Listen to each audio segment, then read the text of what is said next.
ఓం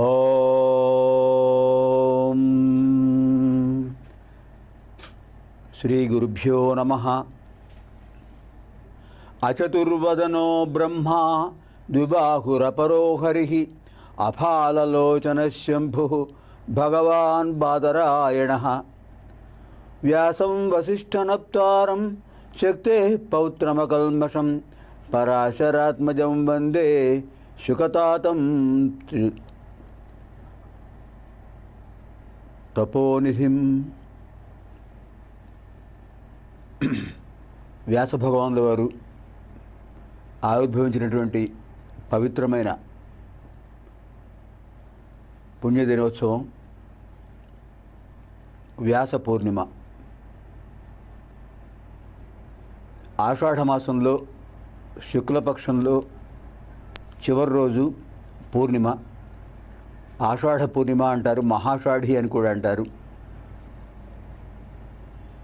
వ్యాస పూర్ణిమ, గురు పూర్ణిమ అని కూడా వ్యవహరిస్తుంటారు. వేదవ్యాసుల వారు అవతరించిన పవిత్రమైన దినోత్సవం కనుక వ్యాస పూర్ణిమ చాలా విశేషమైన పర్వదినంగా భావిస్తాం. వ్యాసుల వారి గురించి తెలియని వారు ఎవరు ఉండరు. కారణం ఏమిటంటే మనం ప్రతిరోజు చదువుకునేటటువంటి ఎన్నో స్తోత్రాలు వ్యాసుల వారు అందించినవే.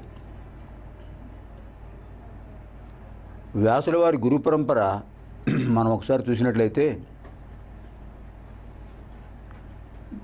శ్రీమన్నారాయణ దగ్గర నుంచి ప్రారంభం అవుతుంది గురు పరంపర. శ్రీమన్నారాయణుడి యొక్క నాభి కమలంలోంచి ఉద్భవించిన వాడు బ్రహ్మదేవుడు. ఆయన శ్రీమన్నారాయణుడి దగ్గర నుంచే ఓంకారాన్ని ఉపదేశం పొంది ఆయనకు ప్రథమ శిష్యుడిగా గురు పరంపరను గుర్తు చేస్తాడు ఆయన. ఆ బ్రహ్మదేవుడి యొక్క మానసపుత్రుడు అంటే బ్రహ్మ సంకల్పంతో ఏర్పడినవాడు, ఆయన తేజస్సులోంచి ఉద్భవించినవాడు వశిష్ఠుడు.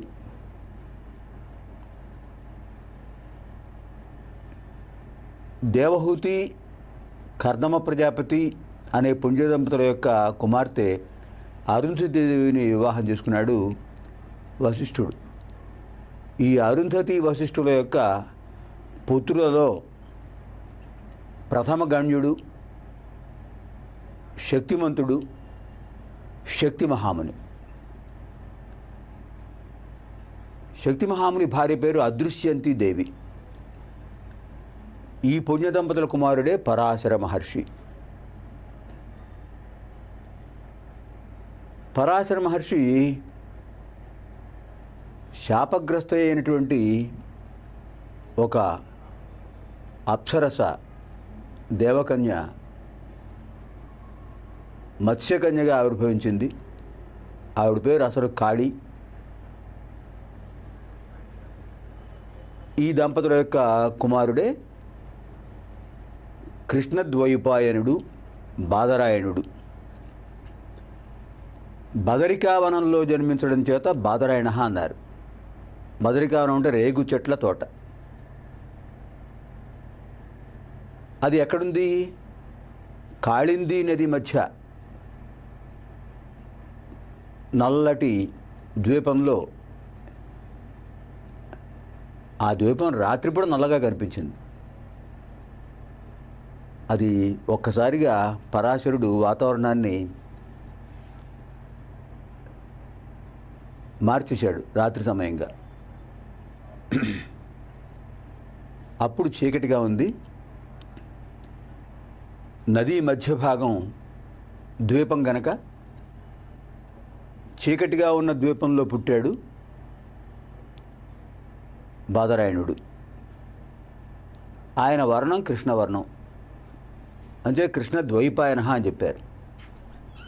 ద్వీపంలో పుట్టాడు కనుక ద్వైపాయన, కృష్ణ వర్ణం కలిగిన వాడు కనుక కృష్ణ ద్వైపాయన. శ్రీకృష్ణుడు మేఘశ్యామల వర్ణం కలిగిన వాడే, వేదవ్యాసుల వారు మేఘశ్యామం కలిగిన వాడే. విశేషం ఏంటంటే ద్వాపరయుగంలో మహాభారత వృత్తాంతానికి ఆద్యులు ఇద్దరే. శ్రీకృష్ణ పరమాత్మ సూత్రధారి, శ్రీకృష్ణ ద్వైపాయనుడు పాత్రధారి. ఆ మహానుభావులిద్దరి కారణంగా మహాభారతం విశిష్టమైనటువంటి గ్రంథంగా ఏర్పడింది. ఒక చరిత్ర, ఒక యుగ చరిత్ర. త్రేతాయుగ చరిత్ర రామాయణం అయితే ద్వాపరయుగ చరిత్ర మహాభారతం. అందుచేత రామాయణ భారతాలని ఇతిహాసములు అంటారు. ఇతిహా ఆస, ఈ విధముగా జరిగినట అంటే ప్రాచీన చరిత్ర. రామాయణాన్ని ఆదికవి వాల్మీకి రాశాడు కనుక మహాభారతాన్ని ఈయన రాశాడు. అందుకనే వాల్మీకి వ్యాస గురు పరంపర చాలా విశిష్టమైంది. నారాయణ సమారంభాం వ్యాస వాల్మీకి మధ్యమాం అస్మదాచార్య పర్యంతాం వందే గురు పరంపరాం. మరో రకంగా చెప్తూ ఉంటారు ఈ శ్లోకాన్ని. వాల్మీకి వ్యాస వాళ్ళ చేత, అంటే శ్రీమన్నారాయణ తర్వాత వాళ్ళే, నారాయణ సమారంభాం వాల్మీకి వ్యాస మధ్యమాం. వ్యాసుల వారిని ఎందుకు ముందు పెట్టారంటే ఆదికవి వాల్మీకి అయినా కూడా బహుగ్రంథ రచన చేసినవాడు, సంస్కృత సాహిత్య చరిత్రను ప్రభావితం చేసినవాడు వ్యాసుల వారు కనుక వ్యాస వాల్మీకి మధ్యమాం అంటుంటారు. గురు పరంపరగా చూసినట్లయితే వాల్మీకి వ్యాస మధ్యమాం అని చెప్పచ్చు. శంకరాచార్య పర్యంతాం వందే గురు పరంపరాం. ఆ గురు పరంపరలో మనకు ఆ మహానుభావుడు శంకరుల వారు కనిపిస్తారు కనుక ఆయనతో కూడా కలిపి గురు పరంపరకు నమస్కారం చేస్తూ ఉంటాం. వందే గురు పరంపరాం. ఆ విధంగా పరాశరుడు కాళీ ఆ దంపతులకు ఆవిర్భవించిన వాడు కృష్ణద్వైపాయనుడు బాదరాయణుడు. సత్యవతి కుమారుడు కనుక సాత్యవతేయ అంటారు. పరాశరుడు కుమారుడు కనుక పారాశర్య అంటారు. అలాంటి మహానుభావుడు వాళ్ళు దివ్యతత్వం కలిగినవాడు కనుక పరాశరుడి యొక్క ప్రభావం వల్ల సత్యవతి సద్యోగర్భ స్థితి పొందింది. సద్యోగర్భం అంటే వెంటనే ఆవిడికి గర్భం వచ్చేసింది. కారణజన్ముడు ఆయన ఆవిర్భవించడం కోసం, ఆయన ఆవిర్భావానికి కారణమైన తర్వాత మళ్ళీ పరాశరుడు కనిపించలేదు, కలుసుకోలేదు కూడా. వాళ్ళ పాత్ర అంతవరకే. అలా ఉండేది అప్పుడు కారణజన్ముడు కనుక. ఆ విధంగా జన్మించిన వాడే బాదరాయణుడు. ఆవిర్భవించగానే తల్లిదండ్రులకు నమస్కారం చేసి, సద్యోగర్భ సంజాతులకు ఒక విశేషం ఏంటంటే వాళ్ళు పుట్టగానే పెద్దవాళ్ళు అవుతారు. అదంతా దైవీ సంపద. పెద్దవాడి తల్లిదండ్రులకు నమస్కారం చేసి తల్లితో చెప్తాడు, అమ్మా నువ్వు ఎప్పుడు స్మరిస్తే అప్పుడు వస్తాను, నేను తపస్సు చేసుకోవడానికి వెళుతున్నాను అని చెప్పి వెళ్ళిపోయాడు. అలాంటి మహానుభావుడు ఆయన. ఇంకా గురు పరంపర మనం కొనసాగించినట్లయితే వ్యాస భగవానుల వారు, ఈయనకు వ్యాస అని పేరు ఎందుకు వచ్చిందో కూడా మనం గమనించాలి. ఇక్కడ ఆయన ఒకసారి ఆశ్రమంలో కూర్చున్నప్పుడు ఆయనకు సంతాన గృహస్థ వ్యవస్థ మీద సంతానం పొందాలి, పితృణం తీర్చుకోవాలి అనేటటువంటి ఒక సిద్ధాంతం మీద ఆయనకు అభిప్రాయం ఏర్పడింది, దృష్టి ఏర్పడింది. అలా ఆలోచిస్తున్నాడు. సరిగ్గా ఎదురుగ్గా ఒక చిలుక కనిపించింది. అది పంచవర్ణ శుకి, పంచవర్ణ శుకి. శుకి అంటే ఆడచిలుక. పంచవర్ణ శుకి కనిపించింది. చాలా మనోహరంగా ఉంది. అనుకున్నాడు, నా దృష్టి ఈ చిలుక మీద పడిందేమిటి అనుకున్నాడు. మహాపురుష హృదయాన్ని సులభ పర్యవస్థానాన్ని ఆగమ ప్రధానాన్ని భవంతి అని కాళిదాస మహాకవి చెప్తాడు. భాసుడు కూడా చెప్పిన వాక్యమే అది. రాబోయే పరిస్థితులకు అనుగుణంగా, జరగబోయే స్థితిగతులకు అనుగుణంగా మహాపురుషుల హృదయాలు మారిపోతుంటాయట. అలా ఎప్పుడూ వికారం చెందిన మనస్సు, చలించిన మనస్సు ఈ శుకిని చూడగానే ఎంత బాగుంది ఈ చిలుక అనే తదేకంగా చూస్తున్నట్ట. ఎవరో కాదు ఆ శుకి, ఘృతాచి అనే దేవకన్య వ్యాసుల వారికి పుత్రుడు ఆవిర్భవింపజేయడం కోసం, వ్యాసుల వారికి వారసుడు ఆవిర్భవింపజేయడం కోసం ఆవిడ బ్రహ్మదేవుడి ఆజ్ఞతో వచ్చేసింది. మహాపురుషులు సామాన్య మానవుల్లాగా సంతానోత్పత్తికి ప్రత్యేకంగా ప్రయత్నం చేయక్కర్లా. వాళ్ళ అనురాగ దృష్టి, కృపా ప్రసారం, కరుణా వీక్షణం, కటాక్ష వీక్షణం జరిగితే చాలు. అలా ఆయన చూస్తున్నట్ట.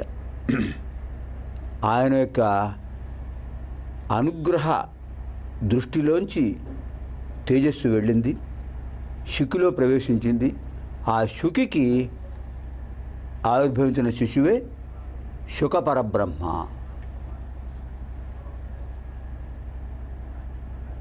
ఆయన ఆగర్భ వైరాగ్య సంపన్నుడు. అలాంటి మహానుభావుడు ఆవిర్భవించాడు. అక్కడ అంతవరకు ఘృతాచి పాత్ర అయిపోయింది, శుకి వెళ్ళిపోయింది. అంతవరకే భగవంతుడి శాసనం అది. ఆయన శుకపరబ్రహ్మ తండ్రి గారికి నమస్కారం చేసి ఆయనకు ప్రత్యక్ష శిష్యుడై ఆయన రచించిన పురాణాలన్నీ కూడా విన్నాడు. తర్వాత తండ్రి అడిగాడు, నాయనా నువ్వు వివాహం చేసుకోవాలి అంటే అంగీకరించలేదు. కానీ తండ్రి మాట విని ఆయన చెప్పినటువంటి జనక మహారాజు దగ్గరికి వెళ్ళాడు.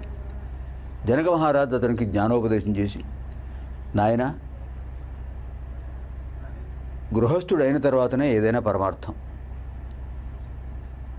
పితృణం తీర్చుకోకపోతే, పితృణ విముక్తి కలక్కపోతే అది మళ్ళీ నీకు కైవల్య ప్రాప్తికి ఆటంకం కలుగుతుంది అని ఆయన చెప్పడం వల్ల తండ్రి గారి మాట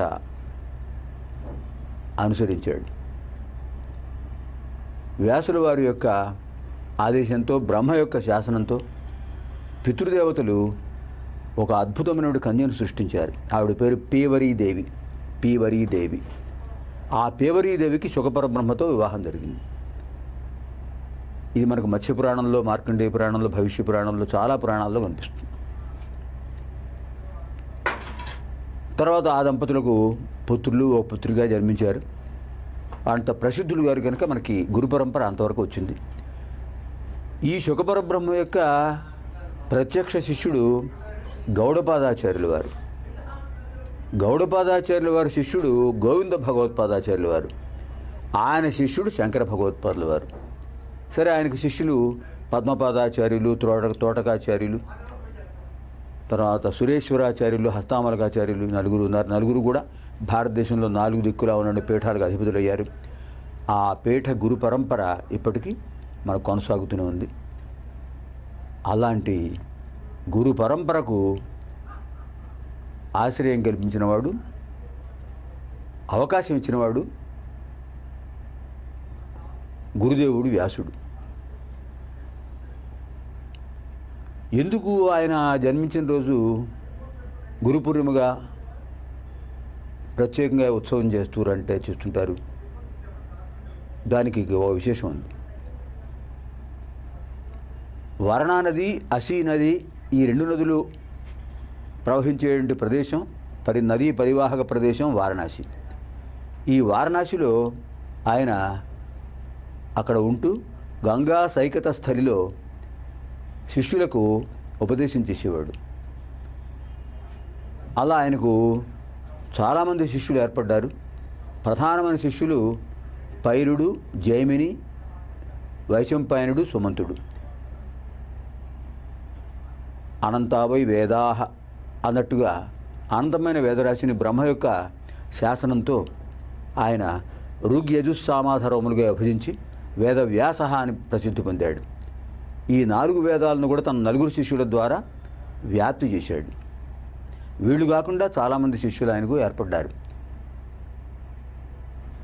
అలా ఆయనకు ఏర్పడిన శిష్యుల్లో 10,000 మంది ఆ గొప్ప మహర్షులయ్యారు. ఆ కాలంలో 10,000 మందికి జ్ఞానభిక్ష పెట్టినవాడు కనుక ఆయన్ని గురుదేవుడు అన్నారు, కులపతి అన్నారట. కులపతి అనే పదవి అప్పటి నుంచే మనకు ప్రారంభమైంది. అంతమందికి జ్ఞానభిక్ష పెట్టి గురు పరంపరకు ఒక ఆదర్శమైన స్థానాన్ని కల్పించినటువంటి వాడు కనుక ఆయన ఆవిర్భవించిన ఆషాఢ పూర్ణిమను గురు పూర్ణిమ, వ్యాస పూర్ణిమ అని ఇప్పటికీ మనం జరుపుకుంటుంటాం.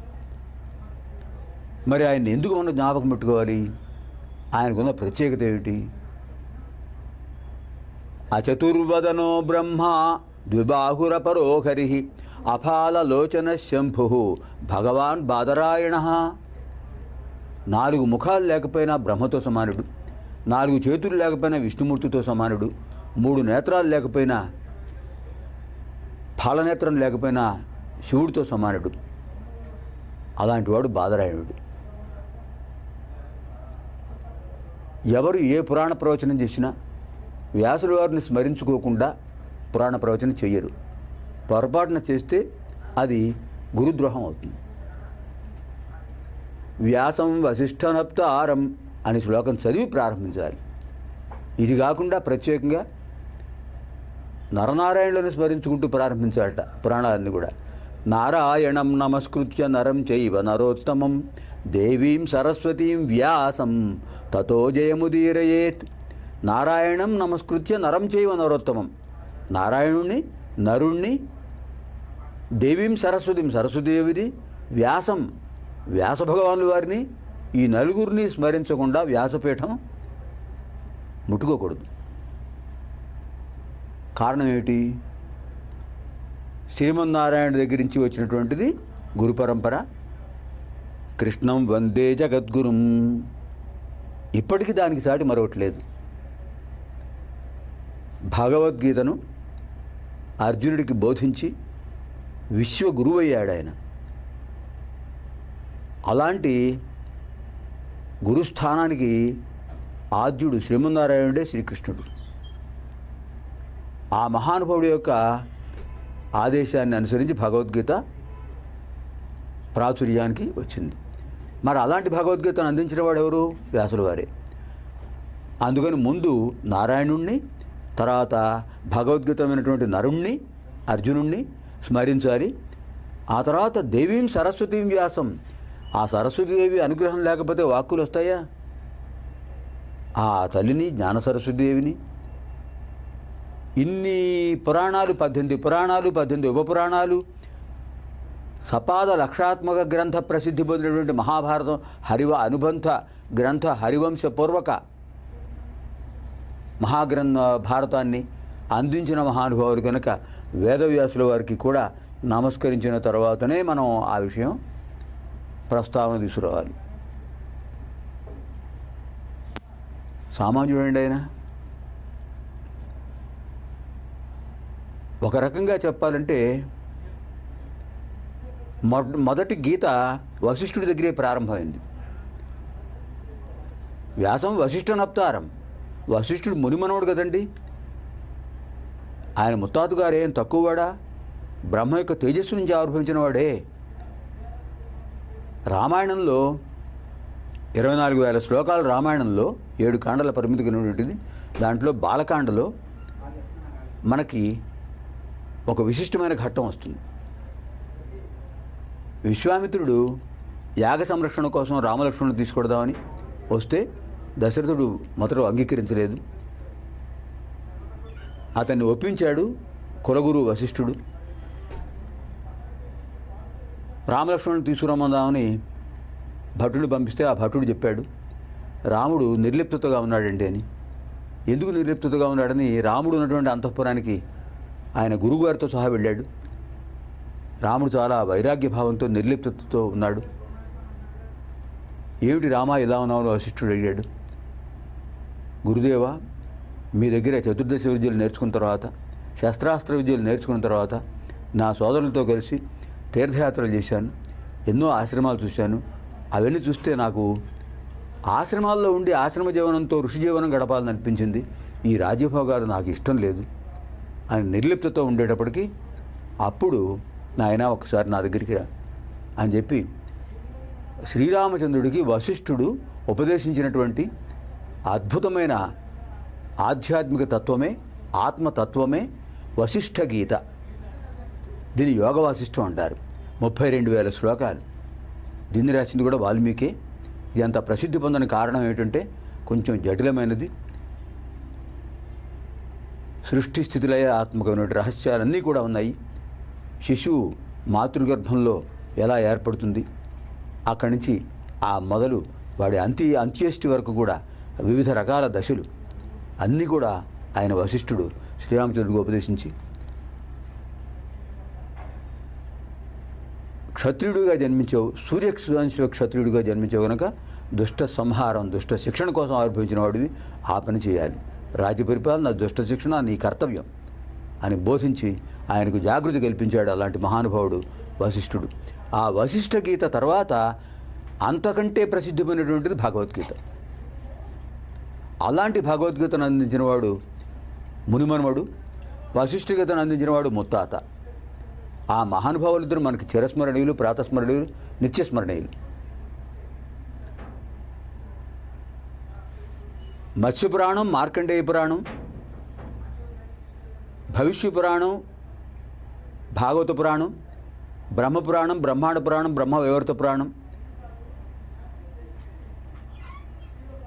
వామన పురాణం, విష్ణు పురాణం, వాయు పురాణం, వరాహ పురాణం, అగ్ని పురాణం, నారద పురాణం, పద్మపురాణం, లింగ పురాణం, గరుడ పురాణం, కౌరవ పురాణం, స్కాంద పురాణం. 18 పురాణాలు ఆయన అందించాడు వ్యాసభగవానులు వారు. 18 పురాణాల్లో 18 రకాల స్తోత్రాలు, ఇంకా ఎన్నో వ్రతాలు అన్నీ అందించాడు ఆయన. బ్రహ్మాండ పురాణంలో హయగ్రీవ స్వామి అగస్త్యుల వారికి ఉపదేశించినటువంటి స్తోత్రం శ్రీ లలితా రహస్యనామ స్తోత్రం, మంత్రబీజాత్మకమైనది. రామాయణంలో సూర్యభగవానుడు, యుద్ధకాండలో సూర్యభగవానుడు రామచంద్రుడికి ఆదిత్య హృదయం ఉపదేశిస్తే అది విశేషమైనటువంటి స్తోత్రంగా మనకి ఎప్పటికీ చిరస్మరణీయది, నిత్యం అనుష్ఠేయం. అదేవిధంగా మనకు బ్రహ్మాండ పురాణంలోది, పద్మపురాణంలో శివగీత, శివుడు రామచంద్రుడికి ఉపదేశించినటువంటి గీత శివగీత. ఇలా మరి భాగవతంలో ఉద్ధవ గీత, గోపికా గీత, గోపికా గీతలు. మహాభారతంలో విష్ణు గీత అంటే భీష్మాచార్య వారు ధర్మరాజుకు ఉపదేశించినటువంటి విష్ణు సహస్రనామ స్తోత్రం. భగవద్గీత ఒకటే రెండా? ఇవి కాకుండా అనేక రకాల స్తోత్రాలు మనకు కనిపిస్తాయి. స్కాంద పురాణంలో ప్రత్యేకంగా కాశీఖండంలో 12 జ్యోతిర్లింగాల ప్రసక్తి వస్తుంది. మత్స్య పురాణంలోనూ దేవి భాగవతంలోనూ 18 శక్తిపీఠాల ప్రసక్తి వస్తుంది. అసలు వ్యాసులు వారు చెప్పని విషయం ఏదైనా ఉందా? యన్నభారతే తన్నభారతం. హరివంశం 25,000 శ్లోకాలు, మహాభారతం 1,00,000 శ్లోకాలు, రెండు కలిపితే 1,25,000 శ్లోకాలు. హరివంశం ఎందుకు దీనికి అనుబంధ గ్రంథం అన్నారంటే, పాండవుల స్వర్గారోహణం అయిపోయిన తర్వాత అనంతర రాజుల యొక్క చరిత్ర దాంట్లో ఉంది. శ్రీకృష్ణుడు నిర్యాణం అయిపోయిన తర్వాత, అవతార ప్రసమాప్తి అయిపోయిన తర్వాత, ఆయన తర్వాత వంశం ఎంతవరకు వచ్చింది, ఇదంతా కూడా మనకి హరివంశంలో కనిపిస్తుంది. అది ఇది కలిపితే కానీ సంపూర్ణ గ్రంథం కాదు. 1,25,000 శ్లోకాలు కలిగిన బృహత్ గ్రంథం మహాభారతం. వేదవ్యాస విరచితం, వ్యాస ప్రోక్తం. సరస్వతీ నదీ తీరంలో ఆ మహానుభావుడు చెబుతుంటే విఘ్నేశ్వర స్వామి రాస్తుంటే 2.5 సంవత్సరాలు పట్టించాడు మహాభారతం. ఇంకా 18 పురాణాల్లో అతి తక్కువ శ్లోక సంఖ్య కలిగింది మార్కండేయ పురాణం 9,000 అయితే, అత్యధిక సంఖ్యాక శ్లోకాలు కలిగినటువంటి స్కాంద పురాణం, పద్మపురాణం 80,000 పైన. మొత్తం అన్ని పురాణాల్లోనూ శ్లోక సంఖ్య చూసినట్లయితే 5,20,000. మహాభారతం 1,20,000. ఇది కాకుండా ఉపపురాణాలు రాశారు ఆయన. కాళికా పురాణం, కాళికా పురాణంలో ఆంజనేయ స్వామి అష్టోత్తర శతనామ స్తోత్రం విశిష్టమైంది. ఆంజనేయో మహావీరో హనుమాన్ మారుతాత్మజ తత్వజ్ఞాన ప్రసీత దేవి ముద్రాప్రదాయక. ఎంత గొప్ప స్తోత్రం అండి. అది అందించాడు మహానుభావుడు. 18 ఉపపురాణాలు, అవి సుమారుగా 3.5 లక్షలు. అంతా కలిపితే మొత్తం 10 లక్షల శ్లోకాలు కలిగిన గ్రంథాలు మహానుభావుడు ఇచ్చాడు. వ్యాసోచ్ఛిష్టం జగత్ సర్వం అంటారు. అందుకే వ్యాసుల వారు రచించని విషయం లేదు, ఆయన మనకు అందించని విషయం లేదు. అందుచేతే సంస్కృత సాహిత్య జగత్తంతా కూడా వ్యాసుల వారి భిక్ష. ఇవాళ ఎంతోమంది పురాణ ప్రవచనాల ద్వారా పుణ్యం సంపాదించుకుంటూ పుణ్యం అందిస్తున్నారంటే దానికి కారణం వ్యాస భగవానుల వారు. ఆయన ఆ జ్ఞానభిక్ష ప్రసాదించకపోతే బ్రహ్మసూత్రాలు, ఉపనిషత్తులు, భగవద్గీత అనేటువంటి 3 గ్రంథాలు, ప్రస్థానత్రయం మనకు అందించేవారు కాదు, అందేవి కావు. ఆ ప్రస్థానత్రయానికి మహాభాష్యం రాసినటువంటి వాడు శంకరాచార్యులు వారు. వాటిని ఆంగ్ల భాషలోకి తర్జుమా చేసి ప్రపంచమంతా విస్తృతంగా వ్యాపింపజేసిన వాడు వివేకానంద స్వామి. ఇలా గురు పరంపర చెప్పుకుంటుంటే ఎంత విశేషమైందండి. అలాంటి గురు పరంపరకు నమస్కారం చేయండి. పవిత్రమైన రోజు వ్యాస పూర్ణిమ, ఆషాఢ పూర్ణిమ, గురు పూర్ణిమ, మహాషాఢి. ఆ వ్యాసుల వారి రుణం మనం తీర్చుకోలేము. ఏ క్షణంలోనూ ఆయన రుణం తీర్చుకోలేము. ఋషి రుణం అంటారు. ఆ ఋషి రుణం తీర్చుకోవాలంటే, ఆ వ్యాస భగవానుల వారి యొక్క రుణం తీర్చుకోవాలంటే గురు పూర్ణిమ నాడు వ్యాసుల వారిని అర్చన చేయాలి. ఆ రోజు మనకు జ్ఞానోపదేశించినటువంటి గురువులను సత్కరించాలి. తద్వారా గురు పూర్ణిమను సార్థకం చేసుకోవాలి. అలాంటి అవకాశాన్ని మనందరికీ ఈ ఓం ప్రసాద్ మాధ్యమాలు కల్పించారు. అటువంటి గురు పూర్ణిమ సందర్భంగా అందరికీ వాల్మీకి, వ్యాస, కాళిదాసాది గురు పరంపరలో అందరూ కూడా ఆ మహాకవులందరూ మంత్రద్రష్టలు మనకు ఆయురారోగ్య భోగభాగ్యాలను, జ్ఞాన ప్రసాదాన్ని అందించి మనకు కైవల్య ప్రాప్తిని కలిగించాలని కోరుతూ అందరికీ కూడా శుభం భవతు, స్వస్తి భవతు.